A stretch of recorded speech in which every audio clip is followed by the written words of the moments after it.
ரஜினி சங்கர் இணையும் mega budget படத்தில் இன்னொரு பெரிய நடிகரும் நடிப்பார் என்று கூறப்பட்டு வருகிறது. அந்த இன்னொரு நடிகர் என முதலில் கமல்ஹாசன் என்றார்கள், பின்னர் அமீர் கான் என்றார்கள், அடுத்து விக்ரம் பெயரை சொல்லிக் கொண்டிருந்தார்கள். இந்த நிலையில் அந்த கதாபாத்திரத்தில் நடிக்கப் போகிறவர் ஹாலிவுட் மெகா ஸ்டார் அர்னால்ட் என்று புதிய தகவல் கசிந்துள்ளது. ஷங்கர் இயக்கி ஐ படத்தின் பாடல்கள் வெளியீட்டு விழாவிற்காக அர்னால்ட் சென்னை வந்திருந்தார். அப்போது அவருடன் ஷங்கருக்கு நல்ல அறிமுகம் கிடைத்தது.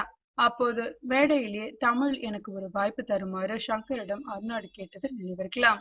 அதை வைத்து ஷங்கரும் இப்போது அர்னால்டை அணுகியிருக்கிறாராம். ரஜினிக்கு இணையான கதாபாத்திரத்தில் அர்னால்டு நடிக்கப் போகிறாராம். அர்னால்டும் இந்தியாவில் தனக்கென உள்ள ரசிகர் கூட்டத்தை மனதில் வைத்து நடிக்க சம்மதித்திருப்பதாக தகவல். சுமார் 2 ஆண்டுகள் நடக்கவிருக்கும் அப்படத்தின் படப்பிடிப்பு வேலைகள் மட்டும் ஓராண்டு நடக்கலாம் என்று சொல்லப்படுகிறது. அதில் அர்னால்டு 25 நாட்கள் வரை நடிப்பார் என்கிறார்கள். அதை ரஜினியும் மகிழ்ச்சியுடன் ஒப்புக்கொண்டுள்ளாராம்.